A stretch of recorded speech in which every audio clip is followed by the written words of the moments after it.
محترم سامعین کرام، بزرگان دین، نوجوان بھائیوں اور عزیز ساتھیوں،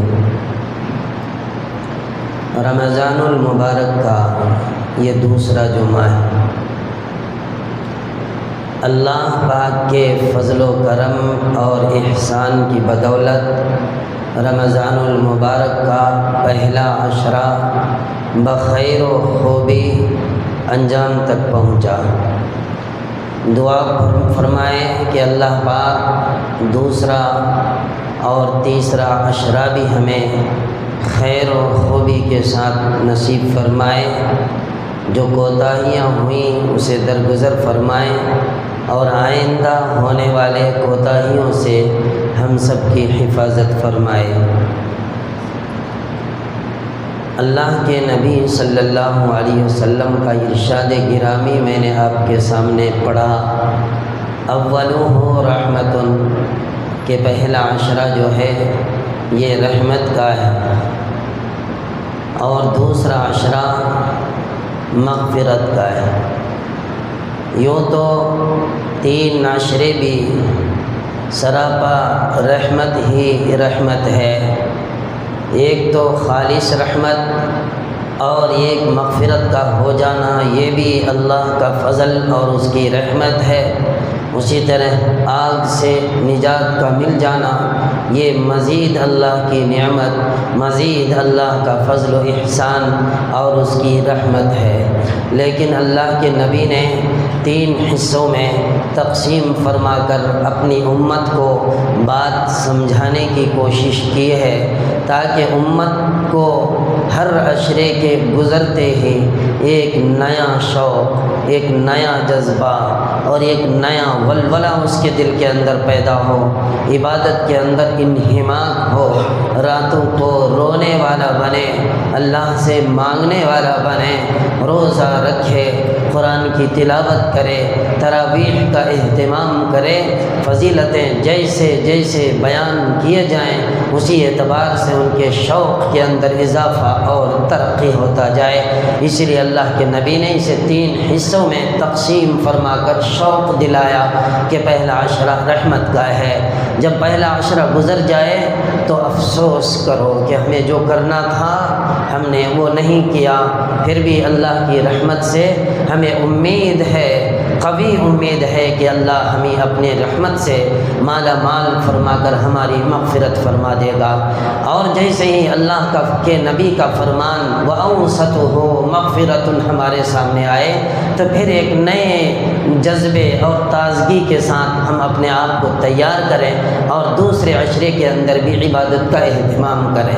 اسی طرح تیسرے عشرے، تو یوں تو رمضان کی فضیلت آپ بہت سنتے ہیں، ہر علماء، ہر خطبہ کی زبان پر رمضان المبارک کی فضیلت ہی فضیلت ہے۔ اس کے علاوہ ہمارے دیندار بھائی بھی الحمدللہ وقت بے وقت جو ہے آگاہ کرتے رہتے ہیں۔ تو رمضان المبارک کی فضیلت کسی سے مخفی اور پوشیدہ نہیں، قرآن کی آیت شاہد، نبی کریم صلی اللہ علیہ وسلم کی حدیث گواہ، کتب علیکم الصیام کما کتب علی الذین من قبلکم لعلکم تتقون شہر رمضان الذی انزل فیہ القرآن۔ تو یہ آیتیں ہیں، اسی طرح اللہ کے نبی کی حدیث بھی ہے، مختلف جگہ مختلف شکلوں میں بیان کی گئی ہے۔ لیکن اب تو ہم نے رمضان کی فضیلت سن لی اور اس کے اوپر الحمدللہ اللہ کے فضل سے کسی حد تک عمل بھی ہو رہا ہے، اور ساتھ ہی ہم نے روزے کی فضیلت، روزے کا حکم اور روزے رکھنے والے کے لیے اللہ پاک کے انعامات اور اکرامات کے بارے میں بھی ہم نے بہت سی باتیں سنی اور عمل کرتے ہوئے اب تک ہم نے روزے رکھنے کی کوشش کی۔ آئندہ بھی ہم حوصلے ہمت نہ ہاریں، صرف 20 روزے باقی رہ گئے ہیں۔ اللہ سے دعا فرمائیں کہ اللہ پاک ہمیں مزید روزوں کی توفیق نصیب فرمائے۔ اس کے بعد ایک چیز ہے رمضان اور قرآن،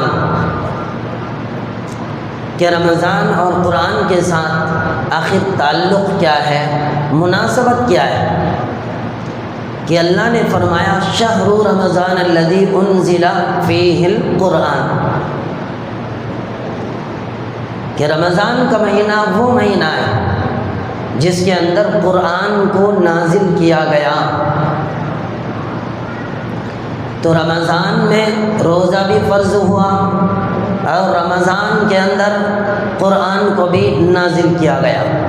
اس سے یہ بات ہمیں سمجھ میں آتی ہے کہ قرآن اور رمضان کے درمیان ایک خاص قسم کی مناسبت ہے، ایک خاص قسم کی مناسبت ہے۔ اب وہ مناسبت کیا ہے؟ اس کو یوں سمجھیے کہ آسمانی کتابیں بہت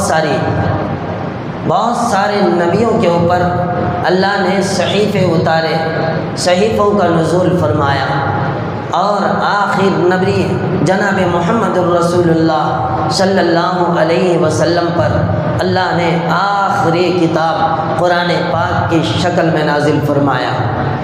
تو حضرت آدم علیہ السلام کے اوپر جو صحیفہ نازل ہوا وہ رمضان المبارک کی تیسری تاریخ تھی۔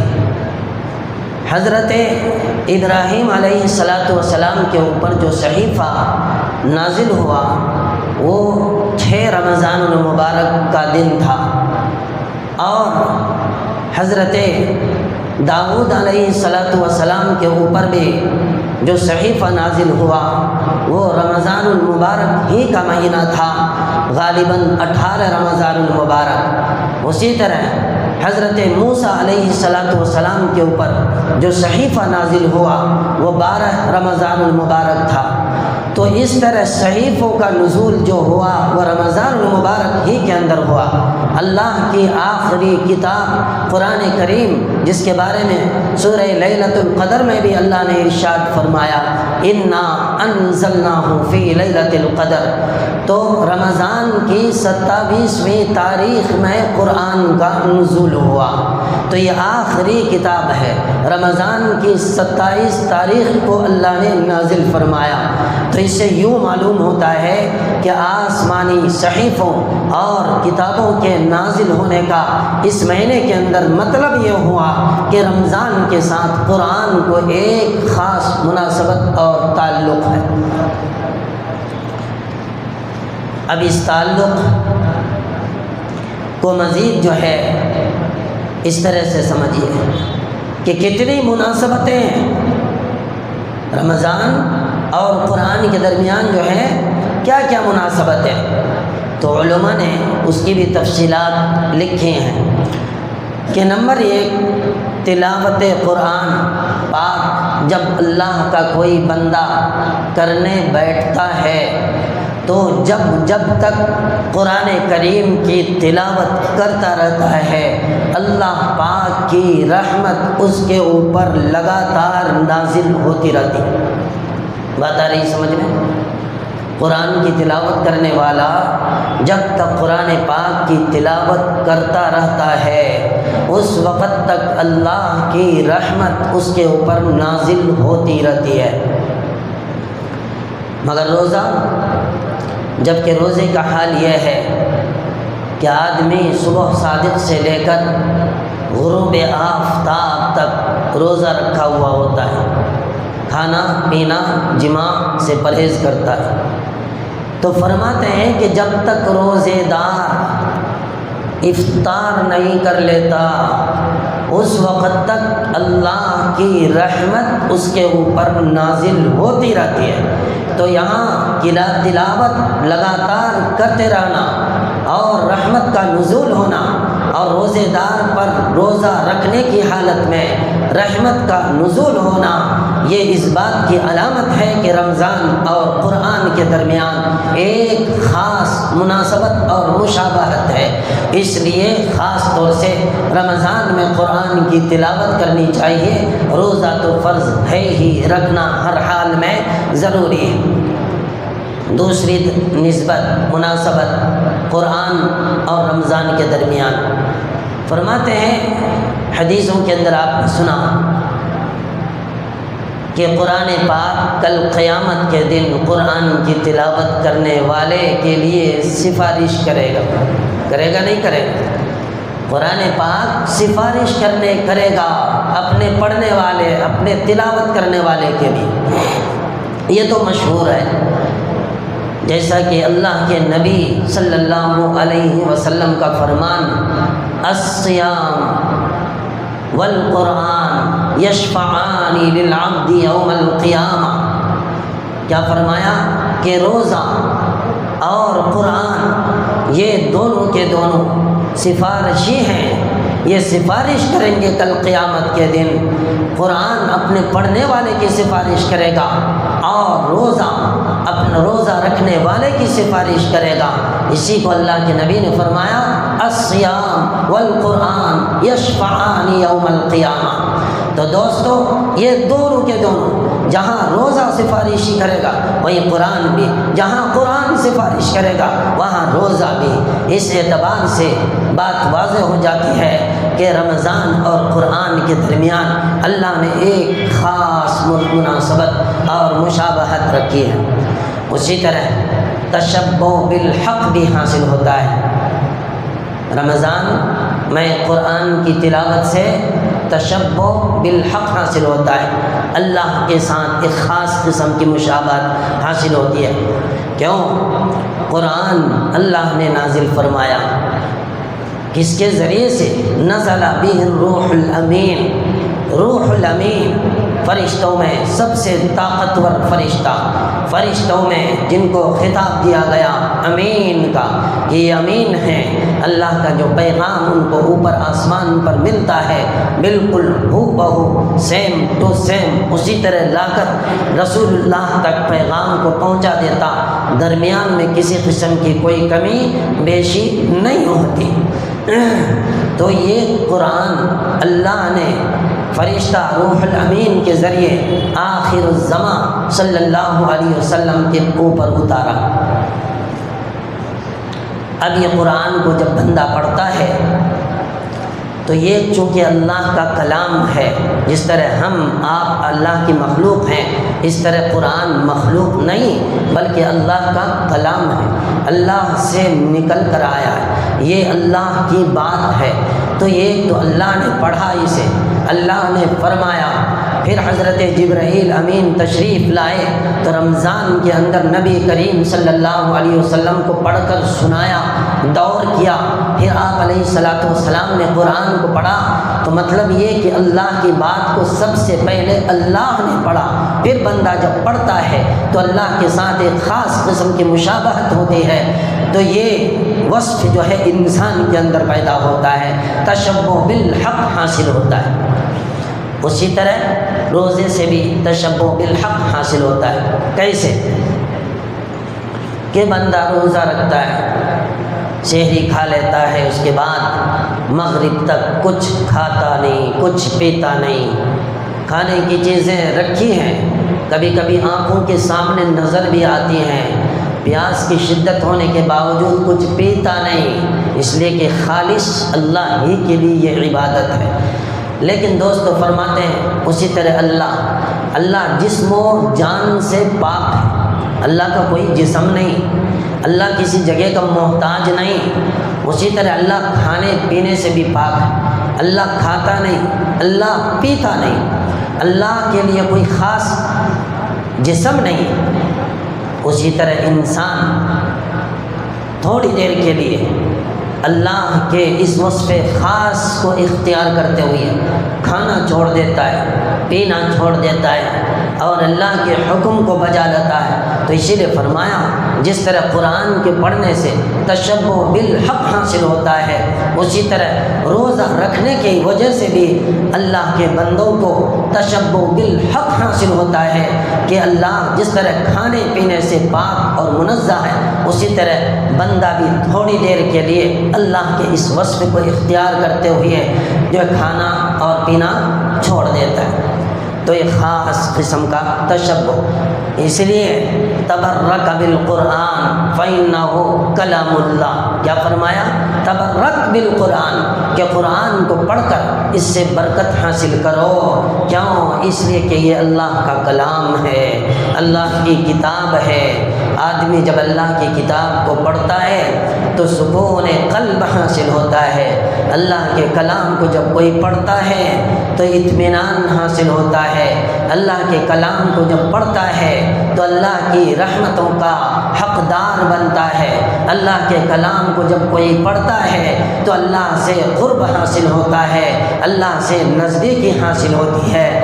اور یہ مناسبت علماء نے بیان فرمائی کہ روزہ اور قرآن یہ دونوں عبادتیں ایسی ہیں کہ جب بندہ کرتا ہے تو اللہ کی قربت حاصل ہوتی ہے۔ قرآن سے بھی قربت حاصل ہوتی ہے، روزے سے بھی قربت حاصل ہوتی ہے۔ وہ کیسے؟ روزہ کے بارے میں اللہ کے نبی نے کیا فرمایا؟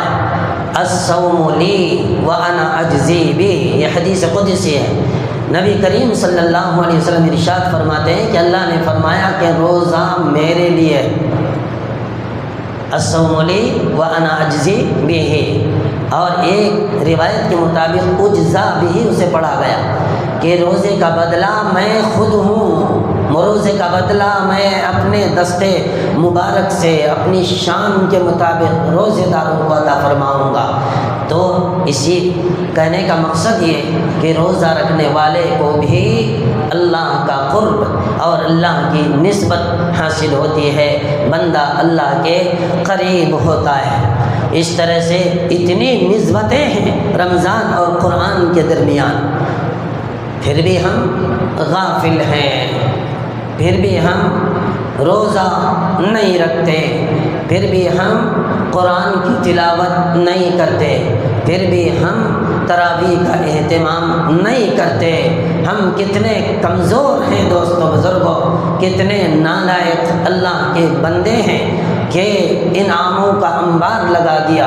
اللہ نے، اللہ کے نبی نے سب سے پہلے فضیلت بیان فرما کر بندوں کو، اور اللہ کے نبی نے اپنی امت کو اپنی طرف مائل فرمایا کہ بندہ اور امت ہونے کے ناطے یہ تیار ہو جائے اور فرائض کو بھی ادا کرے اور سنن وغیرہ کا بھی اہتمام کرے۔ لیکن اب بھی ہم غفلت کے اندر مبتلا ہیں، شیطان کے وسوسوں اور برے خیالات میں مبتلا ہیں۔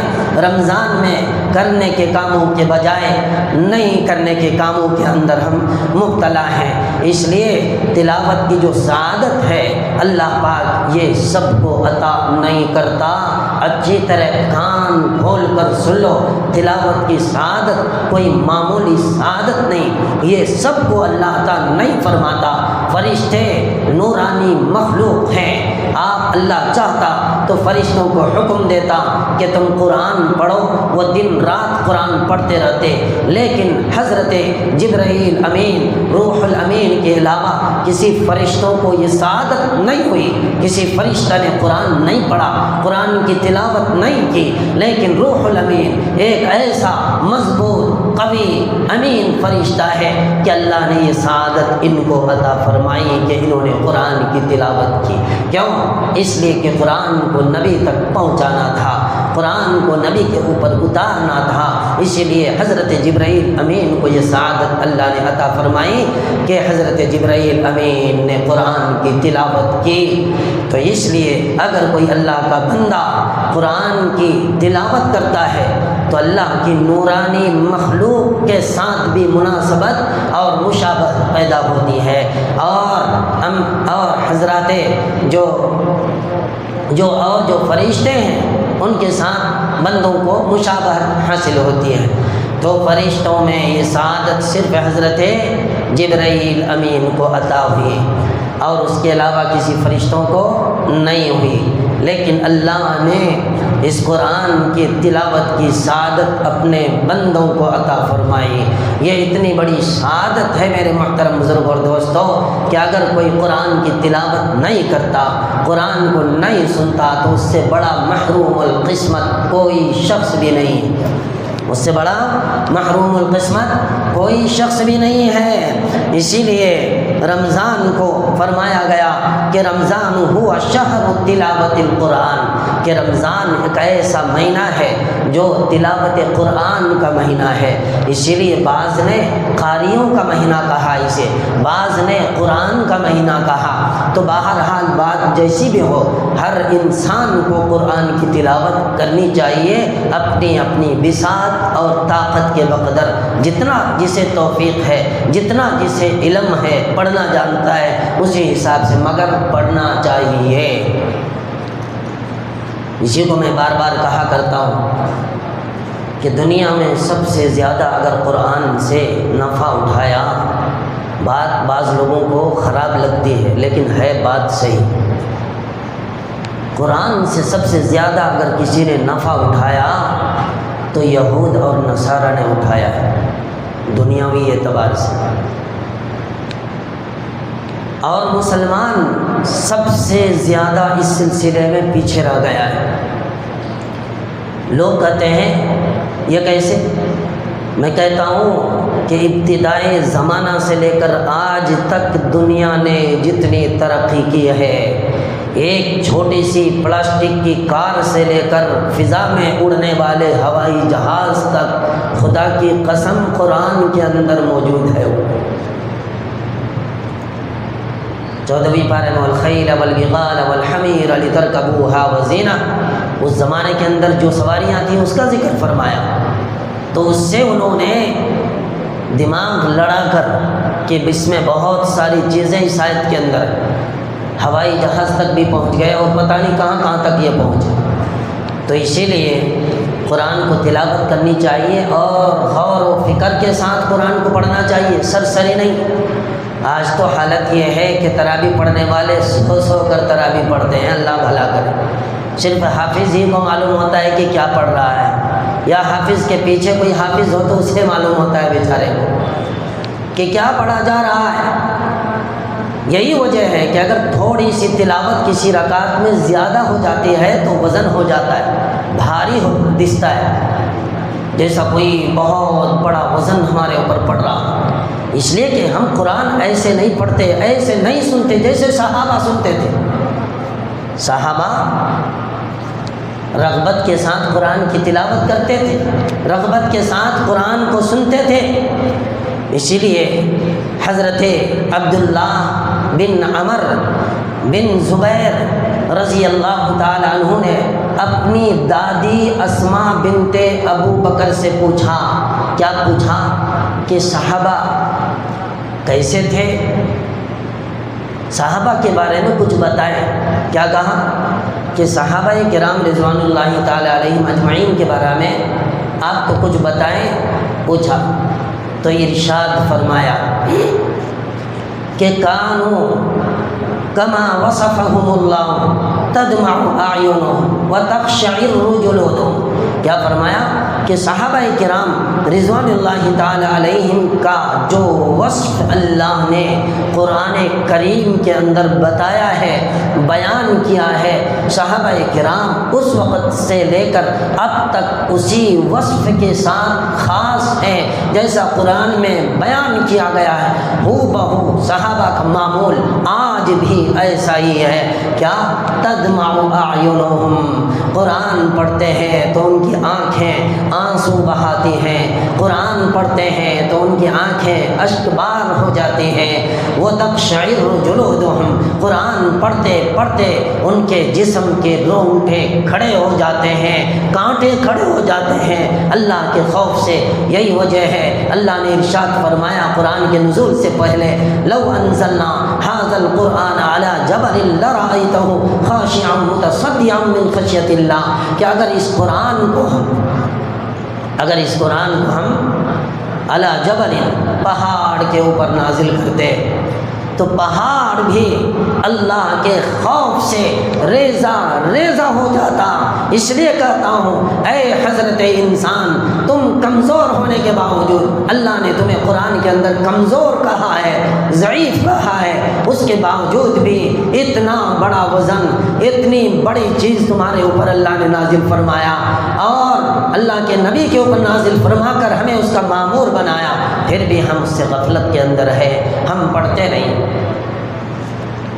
تو قرآن کو غفلت سے پڑھنے کے بجائے شغف کے ساتھ پڑھنا چاہیے اور غور خوض کے ساتھ پڑھنا چاہیے۔ ہم کیا قرآن پڑھیں گے، ہم کیا قرآن سنیں گے؟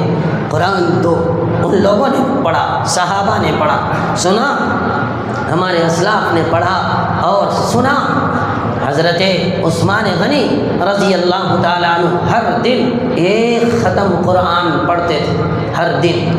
حضرت امام ابو حنیفہ رحمۃ اللہ علیہ جو سب جانتے ہیں کہ آپ پورے رمضان کے اندر 32 مرتبہ قرآن پاک ختم کرتے تھے، 30 حالت تراویح میں صبح و شام 2 قرآن پاک ختم کرتے تھے۔ تو اندازہ لگا لیجئے یہ کیسے لوگ تھے۔ امام شافعی رحمۃ اللہ علیہ 70 مرتبہ رمضان کے اندر قرآن پاک ختم کرتے تھے، 70 ختم۔ تو دوستو ہم 70 آئے تھے، کیا نہیں پڑھ سکتے ہیں؟ بولے نہیں پڑھ سکتے ہیں؟ کیوں نہیں پڑھتے؟ کیوں اتنا دور ہو رہے ہو اللہ کی رحمت سے؟ یہی وجہ ہے کہ آج اللہ کا عذاب مختلف شکلوں میں، مصیبتوں کی شکل میں ہمارے اوپر آ رہا ہے۔ ہر گھر کے اندر ایک زمانہ تھا تہجد کے وقت قرآن کی آواز آتی تھی، اور آج ایک زمانہ ہے کہ رمضان کے مہینے میں بھی ہمیں قرآن کی آواز سننے کو نہیں ملتی۔ اسی طرح امام نووی رحمۃ اللہ علیہ نے اپنی ایک کتاب کے اندر بڑی عجیب بات لکھی ہے، کہتے ہیں من لم یبکی عند قراءۃ القرآن فیبکی علی فقدان البکا۔ کیا فرمایا کہ جو قرآن کی تلاوت کر رہا ہو، تلاوت کرتے کرتے اسے رونا نہیں آئے تو ایسوں کو اپنے رونے کے نہ آنے کی وجہ سے رونا چاہیے کہ مجھے رونا نہیں آئے۔ بات آ رہی سمجھ میں؟ رونے نہ آنے کی وجہ سے رونے کی کوشش کرنا چاہیے۔ تو یہ کلام اللہ کا ہے، اللہ نے اس کے اندر رحمتیں بھر دی ہیں، برکتیں بھر دی ہیں، اس لیے تلاوت کرو گے تو اس سے فائدہ حاصل ہوگا۔ اسی لیے قرآن کی سب سے پہلی آیت جو فرمایا ذالک الکتاب لا ریب فیہ، اس میں کوئی شک نہیں ہے، ھدی للمتقین، یہ اللہ سے ڈرنے والوں کے لیے سراپا ہدایت ہے۔ آگے امام نووی رحمۃ اللہ علیہ نے فرمایا فإنہ اعظم المصائب، کہ اگر قرآن پڑھتے ہوئے کسی کو رونا نہیں آئے تو سمجھ لو کہ یہ بڑی مصیبت ہے۔ یہ کیا ہے؟ بہت بڑی مصیبت ہے۔ تو میرے بھائیوں، خلاصہ کلام یہ بات چاہے جتنی لمبی چوڑی کرو، اگر عمل کرنے کا جذبہ ہمارے اندر نہیں ہے تو بس یہی سمجھنا چاہیے کہ بیل گائے کے سامنے ہم بک رہے ہیں، اس لیے کہ اس کے سامنے پورا قرآن پڑھ دو اسے کچھ فرق نہیں پڑے گا۔ تو ہم انسان ہیں، اللہ نے دماغ دیا، قوت فہم دیا اور قوت عمل کا شوق ہمارے اندر دیا۔